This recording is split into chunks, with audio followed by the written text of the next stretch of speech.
জনগণের দাবি বলা হলো পিয়ার দলীয় এজেন্ডা। দাবি বিএনপি নেতা জাহিদের নির্বাচন পেছানোর ষড়যন্ত্রের অভিযোগ।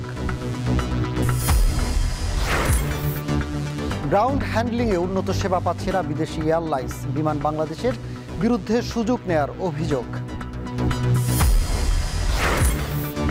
আড়াই মাসে শুধু গুলশান এক সিগন্যালেই ৪৮ লাখ বার ট্রাফিক আইন ভঙ্গ। শীর্ষে বাস, কার্যকর উদ্যোগের তাগিদ।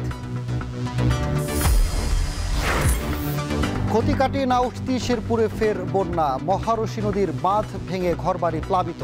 বৃষ্টি থামায় কমতে শুরু করেছে পানি।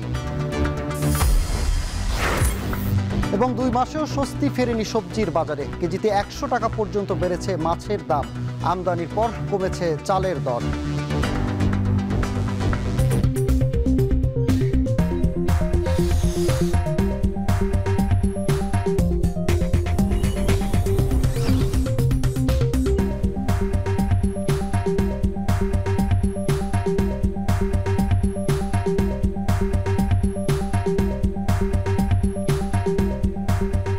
স্বাগত। এখন ঢাকায় পুরো আয়োজন আপনাদের সঙ্গে আছে আমি সানি মৃধা।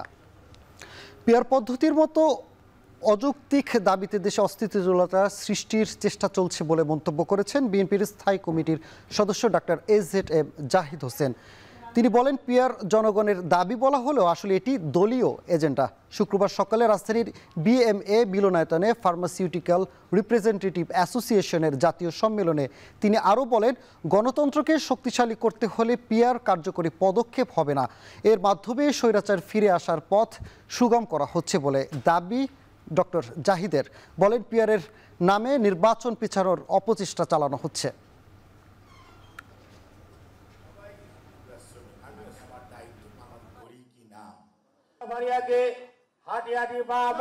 এখন যতই নির্বাচন ঘনিয়ে আসছে, ঐক্যমতের আলোচনা শুরু হয়েছে, চলতেছে, তখন আমরা দেখলাম কেউ কেউ পিয়ার নিয়ে রাস্তায় নামতেছেন, প্রোগ্রাম করতেছেন। দ্যাটস গুড, প্রোগ্রাম করা ভালো, জনগণকে সচেতন করা ভালো, কিন্তু এর অর্থ এই না যে আপনি এক ধরনের কর্তৃত্ববাদিতা আপনার মতামত জনগণের নাম বলে জনগণের অনুমতি না নিয়ে চাপিয়ে দিবেন।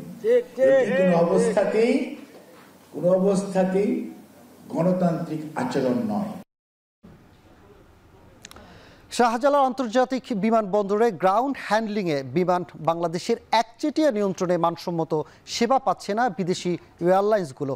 বিশেষজ্ঞরা বলছেন, একাধিক প্রতিযোগী না থাকার সুযোগ নিচ্ছে বিমান বাংলাদেশ। সেবা নিতে অন্যান্য দেশের তুলনায় বাড়তি খরচ দিতে হচ্ছে বিদেশি বিমান সংস্থাগুলোকে। তবে এসব অভিযোগ অস্বীকার করে তৃতীয় টার্মিনালে গ্রাউন্ড হ্যান্ডলিংয়ের দায়িত্ব নিতে প্রস্তুত বলে দাবি বাংলাদেশ বিমান কর্তৃপক্ষের। বিস্তারিত প্রতিবেদনে। জনসংখ্যা ও প্রবাসী বাংলাদেশিদের অবস্থান বিবেচনায় বরাবরই সম্ভাবনাময় বাংলাদেশের আকাশপথ। তবে এয়ারলাইন্সগুলোর সামনে থাকা বিশাল সুযোগ কাজে লাগাতে অনেকটাই ব্যর্থ ঢাকা বিমানবন্দর কর্তৃপক্ষ। নানা অব্যবস্থাপনার অভিযোগ আর বাড়তি খরচে দিন দিন এয়ারলাইন্সগুলো তাদের কার্যক্রম পরিচালনায় অনাগ্রহী হচ্ছে। বিশেষ করে বিদেশি এয়ারলাইন্সগুলো বাড়তি খরচ করতে হয় গ্রাউন্ড হ্যান্ডলিংয়ে। ঢাকার এই এয়ারপোর্টে ৩৫টি বিদেশি এয়ারলাইন্স তাদের কার্যক্রম পরিচালনা করে।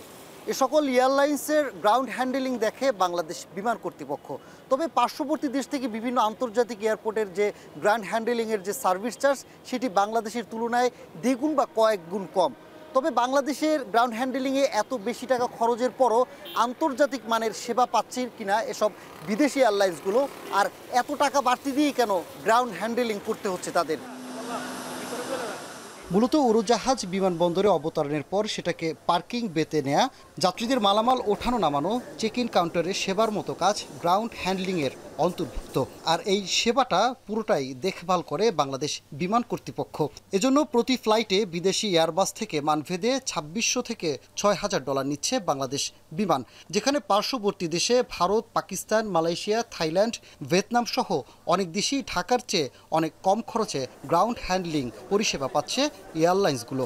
আমাদের দেশে গ্রাউন্ড হ্যান্ডলিংটা এয়ারলাইন্স এবং আমাদের যারা স্টেক হোল্ডার তারা দাবি করে যে এখানে একটু বেশি। তা এটার কারণ হিসেবে যেটা দেখা যাচ্ছে যে আমাদের এই গ্রাউন্ড হ্যান্ডলিংটার কম্পিটিটিভনেসটা নাই, যে এখানে যে একটা কম্পিটিশন হতো যদি মাল্টিপল গ্রাউন্ড হ্যান্ডলার থাকতো তাহলে হয়তো বা কম্পিটিশন হলে পরে প্রাইসটা কমে আসতো। তবে দ্বিগুণ খরচ দিয়েও বিদেশি বিমান সংস্থাগুলো তাদের প্রত্যাশিত সেবা পাচ্ছে না। ফলে যাত্রীদের কাঙ্ক্ষিত সেবা দিতে বাড়তি লোকবল নিয়োগ দিতে হচ্ছে আন্তর্জাতিক এয়ারলাইন্সগুলোর। বাড়তি গ্রাউন্ড হ্যান্ডলিংয়ে ব্যয়ের প্রভাব শেষ পর্যন্ত গিয়ে পড়ছে সাধারণ যাত্রীদের কাঁধে, যার বড় উদাহরণ টিকিট মূল্য। আঞ্চলিক অন্যান্য দেশগুলো থেকে বাংলাদেশে টিকিট মূল্য অনেক বেশি, ফলে অনেক যাত্রী বিকল্প পথ বেছে নিচ্ছে। যেখানে অন্যান্য দেশে একাধিক গ্রাউন্ড হ্যান্ডলার, সেখানে ঢাকায় গ্রাউন্ড হ্যান্ডলিং পরিষেবার উপর বিমান বাংলাদেশ এয়ারলাইন্সের একচেটিয়া নিয়ন্ত্রণ। সামনে আমরা 24 থেকে 30 মিলিয়ন প্যাসেঞ্জারের চিন্তা করছি, অ্যানাদার 5 to 10 years। তো ওই জায়গায় আসলে এই একটা গ্রাউন্ড হ্যান্ডলার দিয়ে আমাদের পক্ষে সম্ভব না। আন্তর্জাতিক মানের সেবা দিতে গেলে যে অভিজ্ঞতা থাকা দরকার, অভিজ্ঞতাটা তো যখন এটা কম্পিটিশন একটা বিদেশি পার্টনার থাকবে অথবা অন্য দেশের, কারণ আমরা যদি আন্তর্জাতিক বিমানবন্দরগুলো দেখি প্রত্যেকটা বিমানবন্দরে কিন্তু নিজস্ব দেশের হ্যান্ডলার আছে এবং বাইরের যারা ইন্টারন্যাশনাল অপারেটর আছে, তখন হয় কি দুজনের ভিতরে একটা কম্পিটিশন হয়। এত অভিযোগের মধ্যেই তৃতীয় টার্মিনালের গ্রাউন্ড হ্যান্ডলিংয়ের দায়িত্ব 2 বছরের জন্য বাংলাদেশ বিমানকে দেয়া হয়েছে। বর্তমানে একবারে 8টি বিমান হ্যান্ডলিংয়ের সক্ষমতা আছে হজরত শাহজালাল বিমানবন্দরে, আর থার্ড টার্মিনাল চালু হলে সেই সক্ষমতা বেড়ে দাঁড়াবে 20টিতে। তাই প্রশ্ন ছিল, বর্তমানে যেখানে গ্রাউন্ড হ্যান্ডলিংয়ে হিমশিম খাচ্ছে, সেখানে তৃতীয় টার্মিনালের জন্য কতটা প্রস্তুত বাংলাদেশ বিমান? থার্ড টার্মিনালকে টার্গেট করে অনেক জনবল নিয়োগ হয়েছে, লাস্ট 1 ইয়ার বা মোর দেন 1 ইয়ার অনেক লোকজন নিয়োগ হয়েছে এবং আমাদের সাফিসিয়েন্ট গ্রাউন্ড স্টাফ আছে, চেক ইন স্টাফ রয়েছে। আর যেটা বললেন যে আমাদের হয়তো অনেক আগে হয়তো সংকট ছিল, কিন্তু এই মুহূর্তে আমাদের কোনো সংকট নেই। ইতিমধ্যে তৃতীয় টার্মিনালের কাজও শেষের পথে, ফলে সেবার মান বাড়ানো না গেলে আন্তর্জাতিক বিমান সংস্থাগুলোকে আকৃষ্ট করতে ব্যর্থ হবে বলে ধারণা করছে বিশেষজ্ঞরা। ইন টার্মস অফ সার্ভিস, যে আমরা সার্ভিসটা কতটুকু উন্নত করতে পারতেছি, in terms of economy. Sunny Mridha, এখন, ঢাকা। রাজধানীর শুধু গুলশান 1 নম্বরে সিগন্যালে 2.5 মাসে 48 লাখ বার ট্রাফিক আইন ভঙ্গ করেছে বিভিন্ন যানবাহন। আইন ভাঙার তালিকায় শীর্ষে রয়েছে গণপরিবহন বাস। কোনো বাসের বিরুদ্ধে 300 বারের বেশি ট্রাফিক আইন ভঙ্গের নজির রয়েছে। এসব তথ্য উঠে এসেছে ট্রাফিক্স নামের একটি সংস্থার বিশ্লেষণে। শম্পা বিশ্বাসের প্রতিবেদনে বিস্তারিত। ঢাকা শহরে ট্রাফিক আইন ভঙ্গ করা এখন অনেকটাই নিয়মে পরিণত হচ্ছে। তবে কোন পরিবহন সবথেকে বেশি এই নিয়ম ভঙ্গ করে তার কোনো সঠিক উপাত্ত এখনো কারো হাতে নেই। সম্প্রতি একটি সংস্থা এআই প্রযুক্তির মাধ্যমে এই তথ্য সংগ্রহের কাজ শুরু করেছে গুলশান 1 সিগন্যাল থেকে। তাদের কাছ থেকে প্রাপ্ত তথ্য থেকে দেখা যায় সবথেকে বেশি ট্রাফিক আইন ভঙ্গ করে বাস। ঢাকা নগরীর গলারকাটা যানজট, যার অন্যতম কারণ ট্রাফিক আইন ভঙ্গ করা। সড়কে কিছুক্ষণ দাঁড়ালেই এই আইন ভঙ্গের বাস্তব চিত্র চোখে পড়ে।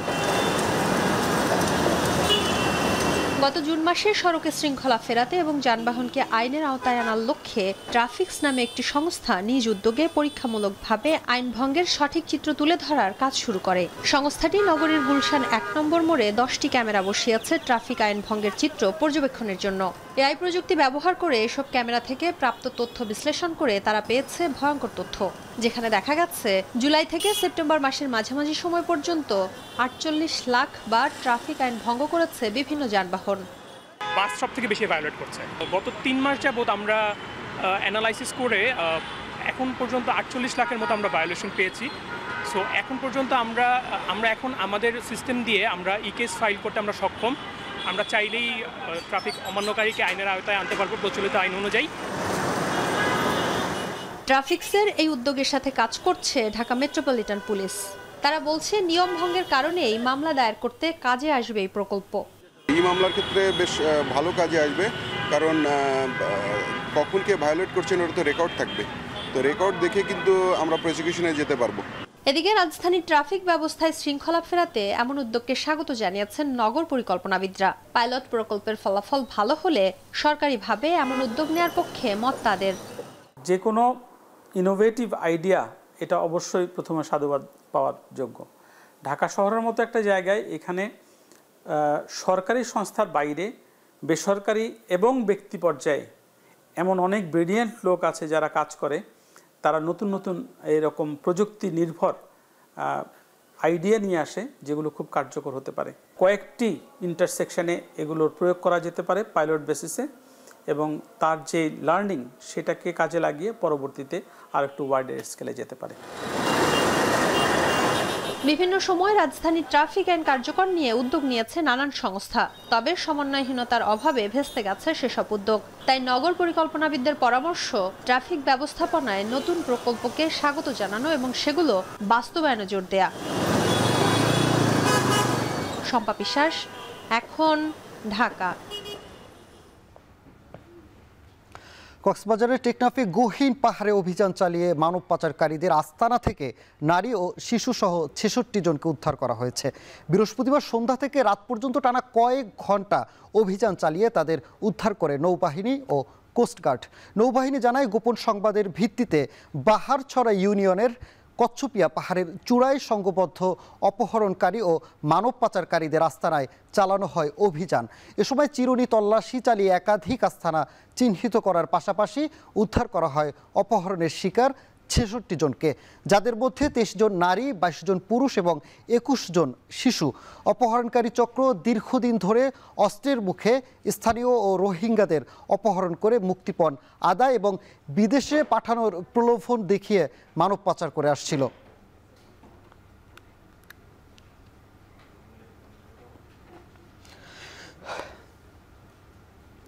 প্রায় ২৪ বছর আগে বুয়েটের শিক্ষার্থী সাবেকুর নাহার সনি হত্যার মামলার অন্যতম আসামি মুশফিক উদ্দিন টগরকে গ্রেপ্তার করেছে র্যাপিড অ্যাকশন ব্যাটালিয়ন র্যাব।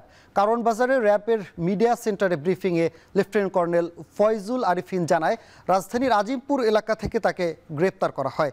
এ সময় তার কাছ থেকে একটি রিভলভার ও ১৫৬টি গুলি জব্দ করা হয়েছে। ২০২২ সালে ৮ জুন বুয়েট ক্যাম্পাসে ছাত্রদলের তৎকালীন সভাপতি মোকাম্মেল হায়াত খান ও ঢাকা বিশ্ববিদ্যালয়ের সলিমুল্লাহ মুসলিম হলের তৎকালীন ছাত্রদল নেতা মুশফিক উদ্দিন টগর গ্রুপের সংঘর্ষের মধ্যে পড়ে নিহত হন সনি। প্রায় ১৮ বছর জেল খেটে ২০২২ সালে টগর কারাগার থেকে মুক্তি হন। তিনি অস্ত্র ব্যবসার সাথে জড়িত ছিলেও বলে জানান র্যাবের পক্ষ থেকে।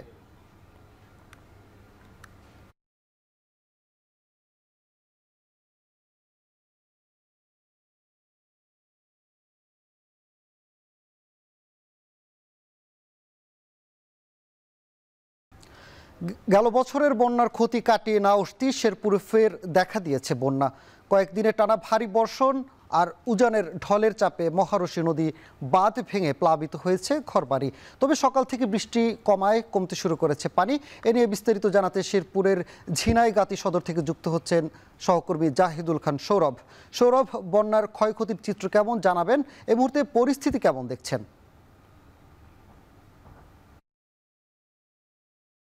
সানি, আপনি যেমনটি বলছিলেন ২০২৪-এর যে স্মরণকালের ভয়াবহ বন্যার সম্মুখীন হয়েছিল শেরপুরের ঝিনাইগাতি এবং নাইলতাবাড়ি উপজেলাবাসী, সেই ক্ষতি পুষে না উঠতে কিন্তু গতকালে যে আকস্মিক বন্যা, পাহাড়ি ঢল এবং টানা বর্ষণের ফলে সেটিরও কিন্তু একটি ক্ষতি দিকে আমরা দেখেছি যে এই ঝিনাইগাতি উপজেলা মানুষের কিন্তু দুর্ভোগ অনেকটাই বেড়েছে। তো আমি এখানে যেখানে দাঁড়িয়ে আছি সেটি হচ্ছে ঝিনাইগাতি সদরের যে খৈলকুড়া গ্রাম। সেখানে আপনি আমার পেছনে দেখতে পাচ্ছেন যে বেশ কিছু উপড়ে পড়া গাছ কিন্তু এখন পর্যন্ত রয়েছে এবং এই এলাকার পানি কমে গেলেও কিন্তু এখনো ক্ষয়ক্ষতি চিহ্ন কিন্তু ভাসতে শুরু করেছে। তো আমি দেখেছিলাম যে গতকালকে দুপুর ২টার পর থেকে এই মহারশী নদীর পানি হঠাৎ বেড়ে যায় এবং এই বেড়ে যাওয়ার ফলে যে শহর রক্ষা বাঁধ রয়েছে সেটি কিন্তু ভেঙে গিয়ে এই লোকালয়ে পানি প্রবেশ করে প্রায় ১০টিরও অধিক কাঁচা ঘরবাড়ি কিন্তু তীব্র স্রোতে ভেসে যায়। তো এছাড়াও আমরা দেখেছি যে মাছ এবং লাকড়ি সংগ্রহ করতে গিয়ে কিন্তু প্রায় ২ জন যুবক নিখোঁজ হয় এবং যাদের আজকে ২ জনের লাশ কিন্তু উদ্ধার করছে স্থানীয়রা। তো এই বিষয়ে আমি স্থানীয়দের সাথে কথা বলেছিলাম। স্থানীয়রা আমাদেরকে জানিয়েছেন যে প্রতি বছর এই আকস্মিক বন্যার সম্মুখীন হয় ঝিনাইগাতি উপজেলাবাসী এবং তাদের দীর্ঘদিনের দাবি ছিল এই মহারশী একটি শহর রক্ষা টেকসই বাঁধ নির্মাণের। তবে তারা বলছেন যে গত কয়েকদিন আগে পানি উন্নয়ন বোর্ড কর্তৃক একটা ঠিকাদার নিয়োগ করে শুধুমাত্র নামমাত্র জিও ব্যাগ ফেলে কিন্তু তার দায় সারা কাজ শেষ করেছেন। তারা বলছেন যে এই জিও ব্যাগ অপ্রতুল চাহিদার তুলনায় এখানে যদি একটা স্থায়ী কংক্রিটের বেড়িবাঁধ নির্মাণ করা হয় তাহলে হয়তো দীর্ঘদিনের দুঃখ অনেকটা তারা লাঘব হবে বলে হিসেবে আমাদেরকে জানিয়েছেন। তো আমি কৃষি বিভাগের সাথে কথা বলতাম। কৃষি বিভাগ আমাকে জানিয়েছেন যে যেহেতু কালকে থেকে বৃষ্টি অনেকটাই কমে গিয়েছে এবং পানি নামতে শুরু করেছে এবং নির্মাঞ্চল অনেকটাই ভেসে উঠতে শুরু করেছে, তবে এখন পর্যন্ত প্রায় ১৫৬৫ হেক্টর এই সদ্য রোপণ কিন্তু আমন ধান ক্ষতিগ্রস্ত হয়েছে এবং প্রায় 85 হেক্টর যে শীতকালীন আগাম শীতকালীন সবজি রোপণ করেছেন কৃষকরা, সেটিও কিন্তু ক্ষতিগ্রস্ত হয়েছে। প্রায় 50-এরও বেশি কিন্তু পুকুর এবং মাছের ঘের বেশি গিয়ে মাছেরও ক্ষতি হয়েছে। তবে কৃষি বিভাগ বলছে যদি এই পানির ধারাবাহিকতা কমে যায় এবং পানি দ্রুত সময়ের মধ্যে নেমে যায় তাহলে হয়তো ক্ষয়ক্ষতির পরিমাণ অনেকটাই কমে আসবে এবং স্বল্পকালীন ক্ষতির সম্মুখীন হবেন এখানকার কৃষকরা। তো এই বিষয়ে আমি উপজেলা প্রশাসনের সাথে কথা বলেছিলাম। ঝিনাইগাতী উপজেলা নির্বাহী কর্মকর্তা আমাদেরকে জানিয়েছেন যে তিনি বেশ কয়েকটি নিম্নাঞ্চল প্লাবিত এলাকা পরিদর্শন করেছেন, শুকনো খাবার মজুত রয়েছে এবং রেস্কিউ টিম প্রস্তুত রাখা হয়েছে। তো এই ছিল শেরপুরের ঝিনাইগাতী থেকে এই আকস্মিক বন্যার সর্বশেষ চিত্র। সানি। শেরপুরের ঝিনাইগাতী থেকে বন্যার খবর জানাচ্ছিলেন সহকর্মী জাইদুল খান সৌরভ। নিউ ইয়র্কে শুরু হয়েছে জাতিসংঘের ৮০তম সাধারণ অধিবেশন। বিশ্বের সবচেয়ে বড় এই কূটনৈতিক সম্মেলনে এবার অংশ নিচ্ছে বাংলাদেশ। জলবায়ু অর্থায়ন, রোহিঙ্গা সংকট, অর্থনৈতিক সংকট ও শান্তি রক্ষায় দেশের অবস্থান নিয়ে আলোচনার পাশাপাশি প্রবাসীদের প্রত্যাশাও রয়েছে এই সফর ঘিরে। বিস্তারিত জানাচ্ছেন নিউ ইয়র্ক থেকে আব্দুল আহাদ। জাতিসংঘের সাধারণ অধিবেশনের ৮০তম পর্ব শুরু হয়েছে এমন এক সময়ে যখন বিশ্ব একাধিক সংকটে বিপর্যস্ত। জলবায়ু পরিবর্তন, খাদ্য ও জ্বালানি নিরাপত্তা, অর্থনৈতিক বৈষম্য আর যুদ্ধের অভিঘাতে ক্রমেই জটিল হয়ে উঠছে বৈশ্বিক পরিস্থিতি। এই বাস্তবতায় বাংলাদেশের অবস্থান এবার আগের চেয়েও বেশি কৌশলগত। এবারের অধিবেশনে বাংলাদেশের পক্ষ থেকে জলবায়ু অর্থায়নের প্রতিশ্রুতি বাস্তবায়ন, রোহিঙ্গা সংকটের টেকসই সমাধান, অর্থনৈতিক বৈষম্য, ঋণ সংকট মোকাবেলায় বৈশ্বিক সমন্বয় এবং শান্তিরক্ষা মিশনে বাংলাদেশের ভূমিকার আন্তর্জাতিক স্বীকৃতি বিষয়কে সর্বোচ্চ অগ্রাধিকার দেওয়া উচিত বলে মনে করেন বিশিষ্টজনরা। প্রতিবারই মিয়ানমারের পক্ষ থেকে বলা হয় যে তারা তাদের নাগরিকদেরকে ফেরত নেবে। সর্বশেষ 1,80,000 রোহিঙ্গাকে ফেরত নেওয়ার জন্য একটি আশ্বাস প্রদান করেছিল জান্তা সরকার, কিন্তু সেটি আসলে কোনো কার্যকর পদক্ষেপ তারা নিচ্ছে না। এটিকে বাস্তবায়ন করবার জন্য তারা নানানভাবে তালবাহানা করছে এবং পরিস্থিতি এখন এমন একটি পর্যায়ে গেছে যে এই দ্বিপাক্ষিক আলোচনার মধ্য দিয়ে এই সংকটটি সমাধান করা আসলে আমার ধারণা সম্ভব নয়। এবারও বিশেষ গুরুত্ব পাচ্ছে রোহিঙ্গা ইস্যু। ৮ বছর ধরে 11 লাখেরও বেশি রোহিঙ্গাকে আশ্রয় দিয়ে বাংলাদেশ বিশ্বে মানবিকতার উদাহরণ তৈরি করেছে। তবে টেকসই সমাধান ছাড়া এই সংকট কেবল আন্তর্জাতিক নিরাপত্তার জন্যই নয়, দেশের উন্নয়ন কাঠামোর জন্য হুমকি হয়ে উঠেছে। এই বিষয়টি 30 সেপ্টেম্বরের রোহিঙ্গা সম্মেলনে সমাধান আসবে বলেও প্রত্যাশা প্রবাসীদের। যেহেতু আলোচনায় বসবেন, আমাদের বাংলাদেশ থেকে তো এটা রোহিঙ্গাদের প্রত্যাবর্তন করার জন্য বারবার বলা হচ্ছে, কিন্তু কালক্ষেপণ করা হচ্ছে, সেটা কোনো উদ্যোগ নেওয়া হচ্ছিল না। আমি আশাবাদী যে এবার একটা উদ্যোগ নেওয়া হবে। 27 সেপ্টেম্বর নিউ ইয়র্কে প্রধান উপদেষ্টা ডক্টর মোহাম্মদ ইউনুস প্রবাসী বাংলাদেশিদের নিয়ে একটি বিশেষ সভা করবেন বলে জানা গেছে। প্রবাসীরা মনে করছেন এই সভা থেকে প্রবাসীদের ভোটাধিকার ও নাগরিক অধিকার সংক্রান্ত একটি বাস্তব ঘোষণা এলে এটি হবে এই সফরের অন্যতম অর্জন। জাতিসংঘ সাধারণ অধিবেশনের মতো আন্তর্জাতিক প্ল্যাটফর্মে বাংলাদেশের অংশগ্রহণ শুধু কূটনৈতিক অর্জন নয়, বরং দেশের সার্বিক অগ্রগতির প্রতিফলন। এখন দেখার বিষয় বাংলাদেশের পক্ষ থেকে কী বার্তা উঠে আসে এবং তা কতটা প্রভাব ফেলে বিশ্ব রাজনীতিতে। আব্দুল আহাদ, এখন নিউ ইয়র্ক, যুক্তরাষ্ট্র। প্রধান উপদেষ্টা অধ্যাপক মোহাম্মদ ইউনুসের সাথে সৌজন্য সাক্ষাৎ করেছেন ঢাকায় নেদারল্যান্ডসের নবনিযুক্ত রাষ্ট্রদূত বরিস ভ্যান বোমেল। বৃহস্পতিবার অতিথি ভবন যমুনায় এই বৈঠক হয়। এ সময় দ্বিপাক্ষিক সম্পর্ক জোরদার, আসন্ন নির্বাচন এবং রোহিঙ্গা মানবিক সংকট সহ পারস্পরিক স্বার্থ সংশ্লিষ্ট বিভিন্ন বিষয় নিয়ে আলোচনা করেন তারা। রাষ্ট্রদূত ভ্যান বোমেল বলেন, ইউরোপীয় ইউনিয়নের একটি প্রাক নির্বাচন পর্যবেক্ষক দল এই সপ্তাহে বাংলাদেশে আসার কথা রয়েছে। নেদারল্যান্ডস সক্রিয়ভাবে এই মিশনকে সমর্থন করবে। রাষ্ট্রদূত ভ্যান বোমেল বলেন, বর্তমানে অন্যান্য চলমান ভূরাজনৈতিক সংঘাতের কারণে বিশ্বব্যাপী মনোযোগ অন্যদিকে সরে গেছে। তবে রোহিঙ্গা সংকট আরও বেশি আন্তর্জাতিক মনোযোগের দাবি রাখে।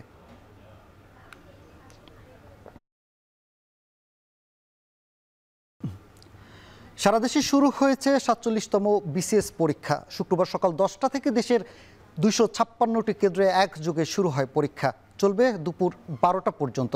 ঢাকাসহ দেশের 8টি বিভাগীয় শহরে পরীক্ষা অংশ নিয়েছেন 3,78,747 জন চাকরি প্রার্থী। বই, পুস্তক, সব ধরনের ইলেকট্রনিক ডিভাইস নিয়ে প্রবেশে নিষেধাজ্ঞা থাকায় মূল ফটকই তল্লাশি করে পরীক্ষার্থীদের কেন্দ্রে ঢুকতে দেওয়া হয়। এদিকে যে কোনো জালিয়াতি ও প্রতারণা রোধে তৎপরতা বাড়িয়েছে আইনশৃঙ্খলা বাহিনী।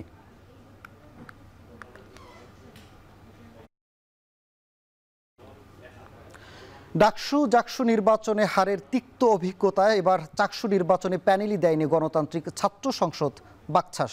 মাত্র ১.৫ বছর আগে গণ অভ্যুত্থানে নেতৃত্ব দিয়েছে যে সংগঠনটির নেতারা, নির্বাচনে তাদের কেন এমন ভরাডুবি, সে প্রশ্নের উত্তর খুঁজছেন অনেকে। দলটির নেতাদের দাবি, চবিতে প্রশাসনের পক্ষপাতের কারণে তারা অংশ নিচ্ছেন না। তবে নিজস্ব ব্যানারে না হলেও কৌশলে স্বতন্ত্র প্যানেল থেকে অংশ নিচ্ছেন সংগঠনটির অনেক নেতা। বিস্তারিত শোয়েব রহমানের প্রতিবেদনে। সম্প্রতি ডাকসু ও জাকসু দুটি নির্বাচনেই ভরাডুবি হয় বাংলাদেশ গণতান্ত্রিক ছাত্র সংসদের। গণ অভ্যুত্থানের নেতৃত্ব দেয়া এ সংগঠনটির নেতাদের ছাত্র সংসদ নির্বাচনে কেন এমন ভরাডুবি, সে প্রশ্ন এখন আলোচনায়। চাকসু নির্বাচন ঘিরে আলোচনার কেন্দ্রবিন্দুতে থাকা সাবেক সমন্বয়ক খান তালাত মাহমুদ রাফিও অংশ নিচ্ছেন না নির্বাচনে। ফেসবুকে নিজেকে জুনিয়র ছাত্র দাবি করে অংশ না নেয়ার ঘোষণা দেন তিনি। তবে সংগঠনের বাইরে গিয়ে স্বতন্ত্রভাবে নির্বাচনে অংশ নিচ্ছেন অনেকে। এর মধ্যে কেন্দ্রীয় সংসদের সংগঠক এম রাশিদুল হক দিনারকে বহিষ্কার করা হয় শৃঙ্খলা ভঙ্গের অভিযোগে। তার দাবি, চবিতে সাম্প্রতিক সংঘর্ষের ঘটনায় কিছু নেতার সমালোচনায় কাল হয়েছে। লেজুর বৃত্তির রাজনীতির বাইরে গিয়ে স্বাধীনভাবে নির্বাচনের সিদ্ধান্ত তার। আমি মনে করছি হচ্ছে কোনো একটা মাদার সংগঠন থাকলে বা তাদের হচ্ছে কিছু পারপাস হতে আমার এখানে ছাড়পত্র হইতে পারে, বা ছাত্রবান্ধব কাজ করতে গিয়ে আমি কোথাও একটু বাধার সম্মুখীন হতে পারি। আমি একেবারে মোটামুটি ওই জায়গা থেকে ফ্রি হয়ে আসতে আমি মূলত স্বতন্ত্রভাবে আগাচ্ছি। দলের কোন্দল আরও স্পষ্ট হয় বহিষ্কৃত এই নেতার সাথে বাকছাসের কেন্দ্রীয় যুগ্ম আহ্বায়ক মাহফুজুর রহমান সহ আরও কিছু নেতাকর্মীর প্যানেল ঘোষণায়। এই প্যানেলে জুলাই অভ্যুত্থানে অবদান আছে যাদের, তাদের পাশাপাশি বিভিন্ন ক্ষেত্রে যোগ্যদের যুক্ত করার কথা জানানো হয়। শুরু থেকে এই জায়গাটাতে আগানো ছিল যে আমরা এমন একটা ইনক্লুসিভ প্যানেল করব যেখানে সকল দল মত সবার অংশগ্রহণ থাকবে। সেই জায়গা থেকে আমরা মূলত বাকছাস থেকে বেরিয়ে এই প্যানেলটা করার চেষ্টা করছি, বা এই প্যানেলটা আমরা ঘোষণা দিচ্ছি। তবে দলে কোনো কোন্দল নেই দাবি করে বাকছাস নেতাদের দাবি, প্রশাসনের পক্ষপাতমূলক আচরণের কারণেই তারা নির্বাচনে প্যানেল দিচ্ছেন না। আমাদের দলীয় কোনো কোন্দলই নেই, একদমই আমরা দল থেকে যেই বক্তব্য আসবে, আমাদের যেই আলাপ, সেটা একদমই আমরা দিয়ে দিয়েছি যে আমরা প্যানেল দিচ্ছি না। এটা আমাদের সেন্ট্রাল কমিটির নির্দেশনা, এবং আমরা এই জায়গা থেকে এর বাইরে যা করা যায়, একটা গণতান্ত্রিক একটা লড়াই হচ্ছে, এটাকে আমরা সাধুবাদ জানাই, এবং এখানে যুক্ত হওয়ার জন্য যেভাবে যা করা যায় আমরা তা করছি।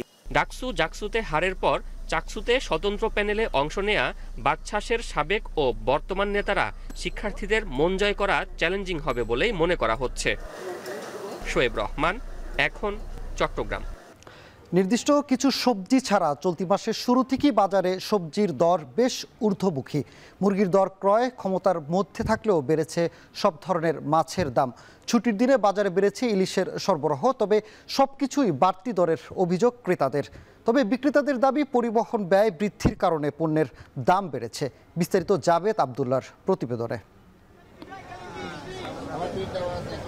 বাজারে চেনা হাঁকডাক, কৃষকের মাঠ পেরিয়ে নগরবাসীর জন্য মিলছে করলা, পটল, বেগুন, চিচিঙ্গা, ঢেঁড়স, লাউ, মূলা আর শীতের আগাম শিম।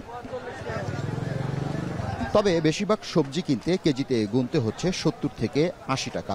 অনেকটা বেড়ে টমেটোর দর ঠেকেছে ১৩০ টাকায়। মরিচ বিক্রি হচ্ছে ১৮০ টাকা দরে।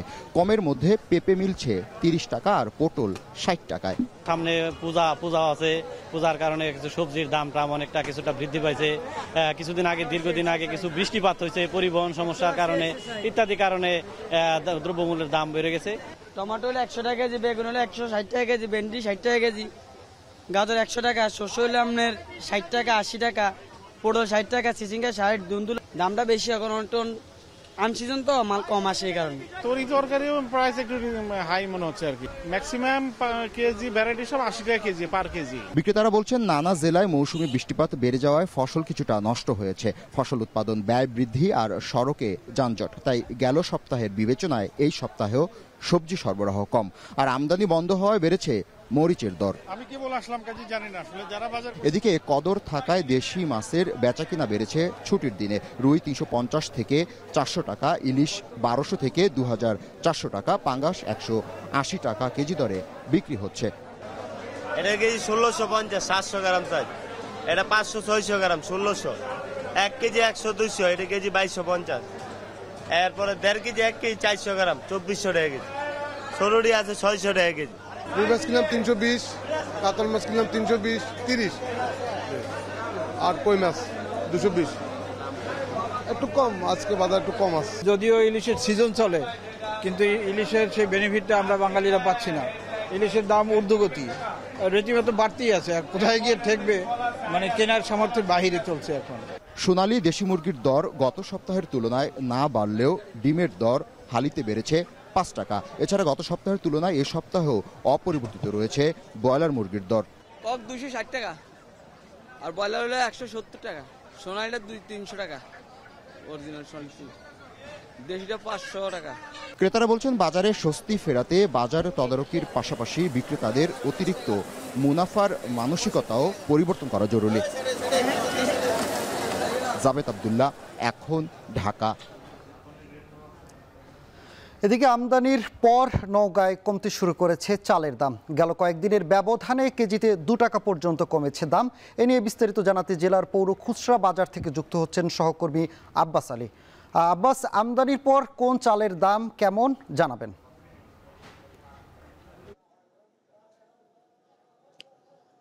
সানে গত প্রায় 1 মাস থেকে চাল আমদানি করা হচ্ছে, তবে গত 1 সপ্তাহের ব্যবধানে সব ধরনের চালের দাম কমেছে কেজিতে প্রায় 2 টাকা পর্যন্ত। আমি এখন অবস্থান করছি নওগাঁ পৌর খুচরা চাল বাজারে। এই বাজারে চালের দামের কথা যদি বলি, যে এখানে দাম কমার পর কাটারি ভোগ চাল বিক্রি হচ্ছে 75 থেকে 76 টাকা কেজি, এবং জিরাশাইল চালও একই দামে বিক্রি হচ্ছে, এবং স্বর্ণা 5 মোটা জাতের চাল বিক্রি হচ্ছে 55 থেকে 56 টাকা কেজি, এবং আমদানিকৃত যেসব চাল রয়েছে সেগুলো বিক্রি হচ্ছে 72 থেকে 74 টাকা কেজি।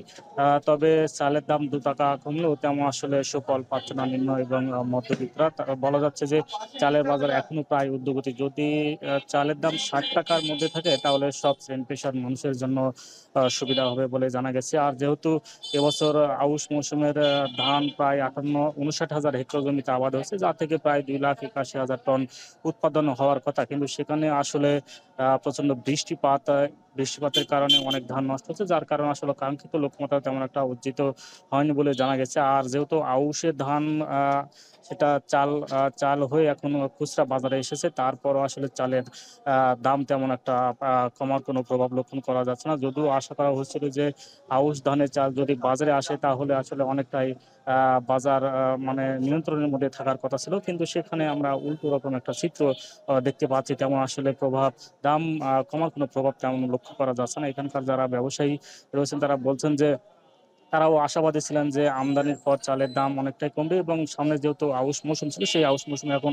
শুরু হয়েছে, তেমন আসলে চালের দাম কমেনি, এবং তারা বলছেন যে তাদের বেচাকেনাও অনেকটা আসলে কমে গেছে, তেমন আসলে তাদের বেচাকেনাও কম হচ্ছে না। আর যারা নিম্ন আয়ের মানুষ বলছেন যে যদি 60 টাকা কেজির মধ্যে চালগুলো পাওয়া যেত তাদের জন্য অনেকটাই সুবিধা হতো। তবে ব্যবসায়ীরা আরও বলছেন চালের বাজার নিয়ন্ত্রণে আরও বেশি পরিমাণ চাল আমদানি করার প্রয়োজন বলে মনে করছেন। আর ধান এবং চালের বাজার নিয়ন্ত্রণে এখন পর্যন্ত আমরা তেমন একটা প্রশাসনের বাজার তদারকি তেমন একটা লক্ষ্য করছি না, কারণ 2 মাস আগেও যখন ধান চালের বাজার ঊর্ধ্বগতি ছিল সেই সময় ধানের গুদামে এবং চালকলগুলোতে অভিযান চালিয়ে প্রায় 8টি প্রতিষ্ঠানে প্রায় 6.5 লক্ষ টাকার মতো জরিমানা করা হয়েছিল। তবে এখন পর্যন্ত অর্থাৎ 2 মাস পর কোনো লক্ষণ আসলে বাজার নিয়ন্ত্রণে তেমন আমরা দেখছি না।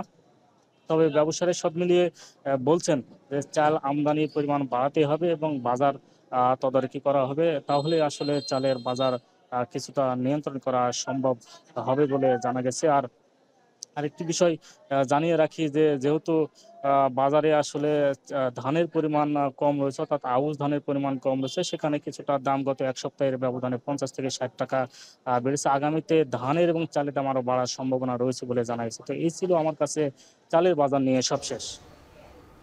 নওগাঁ থেকে চালের বাজারের খবর জানাচ্ছিলেন সহকর্মী আব্বাস আলী। সনাতন ধর্মাবলম্বীদের সব থেকে বড় উৎসব শারদীয় দুর্গাপূজাকে সামনে রেখে মণ্ডপে মণ্ডপে চলছে প্রস্তুতি। বেশিরভাগ মন্দিরের প্রস্তুত হয়ে গেছে প্রতিমা, এখন চলছে রং তুলির আচর। এ নিয়ে বিস্তারিত জানাতে চুয়াডাঙ্গার বড় বাজার মণ্ডপ থেকে যুক্ত হচ্ছেন সহকর্মী অনিক চক্রবর্তী। অনেক পূজা মণ্ডপগুলোতে এবারের আয়োজন কেমন দেখছেন জানাবেন।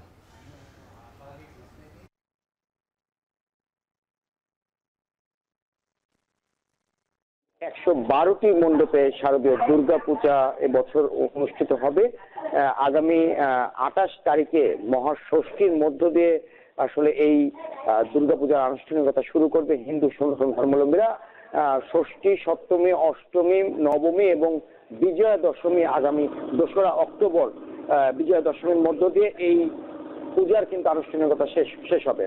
এরই মাঝে হিন্দু যারা সনাতন ধর্মাবলম্বীরা আছে তারা কিন্তু এই দুর্গাপূজার আসলে যে কেনাকাটা সেটি কিন্তু আসলে শুরু করেছেন এবং দুর্গাপূজার যে প্রস্তুতি মন্দির কমিটির যে সদস্যরা আছে তারা কিন্তু ইতিমধ্যে প্রস্তুতি প্রায় শেষ করেছে এবং প্রতিমা যারা শিল্পী আছে তারা প্রত্যেকটা মণ্ডপেই প্রায় এই দুর্গা প্রতিমার যে রং তুলির কাজ সেটি কিন্তু আসলে শুরু করেছেন আর 2-1 দিনের মধ্যে এই রং তুলির কাজ শেষ হবে। একটা বিষয় জানিয়ে রাখি আমি যে চুয়াডাঙ্গায় যেই 112টি মণ্ডপে পূজা অনুষ্ঠিত হবে এই 112টি মণ্ডপে কিন্তু জেলা প্রশাসনের পক্ষ থেকে এবং জেলা পুলিশ বিভাগের পক্ষ থেকে 4 স্তরের নিরাপত্তা নেওয়া হয়েছে। জেলা পুলিশ সুপারের সাথে আমার কথা হয়েছিল, তিনি বলেছেন যে যার উপজেলায় যে 112টি মণ্ডপ রয়েছে সেই 112টি মণ্ডপে প্রায় 800 পুলিশ মোতায়েন করা হবে। সুতরাং কোনো মণ্ডপে যেন অপ্রীতিকর কোনো ঘটনা না ঘটে, বিশৃঙ্খলা যেন কোনো না ঘটে সেদিকে তারা আসলে নজর রাখবেন। পাশাপাশি বিজয়া দশমীর দিন আসলে এই প্রতিমাগুলো যেখানে বিসর্জন করা হবে সেখানেও আসলে বাড়তি পুলিশ এবং বিজিবি মোতায়েন করা হবে এমনটাই বলছে জেলা প্রশাসন। তো সবকিছু মিলিয়ে কিন্তু আমি আর কিছুদিনের অপেক্ষা, এই মণ্ডপগুলো থেকেই আপনাকে জানতে পারবো মহাষষ্ঠী, সপ্তমী, অষ্টমী, নবমী এবং বিজয়া দশমীর সবশেষ তথ্য। তো আমি আমার কাছে চুয়াডাঙ্গা থেকে দুর্গাপূজার প্রস্তুতি নিয়ে এই ছিল সবশেষ। আমি চুয়াডাঙ্গা থেকে পূজা মণ্ডপের প্রস্তুতির সবশেষ খবর জানাচ্ছিলেন সহকর্মী অনিক চক্রবর্তী। এবার আন্তর্জাতিক প্রসঙ্গ। ইয়েমেনের হুথি গোষ্ঠীর হামলায় কেঁপে উঠল ইসরায়েল। বন্দরনগরী ইলাতে, জেরুজালেম, তেল আবিব সহ বেশ কিছু অঞ্চলে ড্রোন ও ক্ষেপণাস্ত্র হামলা চালায় হুথিরা। এদিকে জাতিসংঘের নিরাপত্তা পরিষদে উত্থাপিত গাজার যুদ্ধবিরতির খসড়া প্রস্তাবে ষষ্ঠবারের মতো ভেটো দিয়েছে যুক্তরাষ্ট্র। বিস্তারিত জানাচ্ছেন তানভীর জনে। বৃহস্পতিবার রাতে ইসরায়েলের রাজধানী তেল আবিব সহ বেশ কিছু জায়গায় বেজে ওঠে সতর্কতামূলক সাইরেন।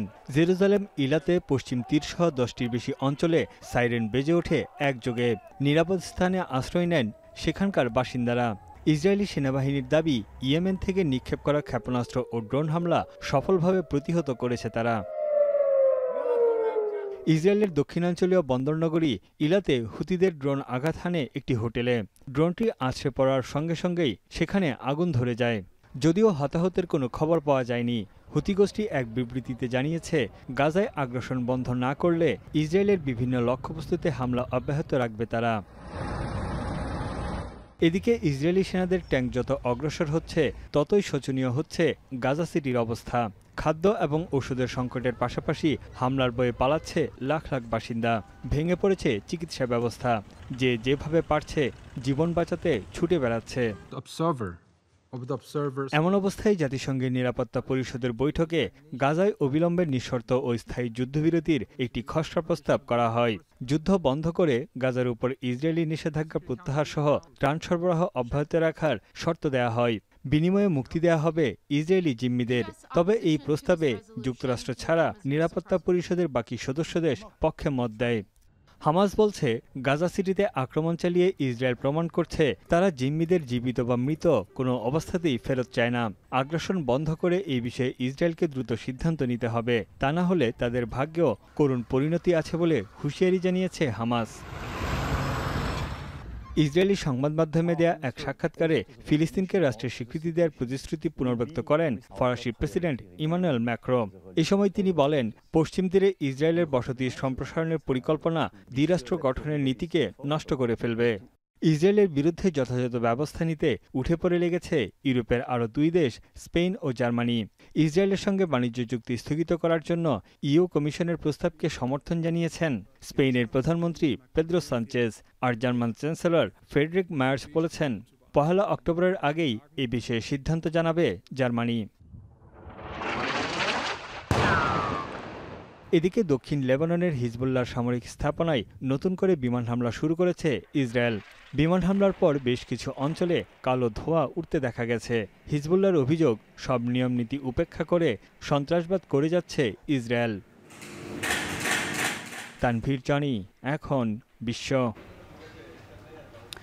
ট্রাম্প বিরোধী কিছু প্রচার করলেই টিভি চ্যানেলের লাইসেন্স কেড়ে নেওয়ার হুমকি দিয়েছেন মার্কিন প্রেসিডেন্ট। এদিকে জিমি কিমেলের টকশো বাতিলের পর তাকে সাময়িক বরখাস্ত করেছে এবিসি চ্যানেল। এমন সিদ্ধান্তকে ট্রাম্প স্বাগত জানালেও বিক্ষোভে নেমেছে জিমি কিমেলের ভক্তরা। এছাড়া তাকে প্রতিভাহীন বলে কিমেলের সম্প্রচার বন্ধের আহ্বান জানিয়েছে মার্কিন ফেডারেল কমিউনিকেশন কমিশন। তানবীর জনির আরও একটি প্রতিবেদন। যুক্তরাষ্ট্রের জনপ্রিয় উপস্থাপক জিমি কিমেলের লেট নাইট শো অনির্দিষ্টকালের জন্য বন্ধ।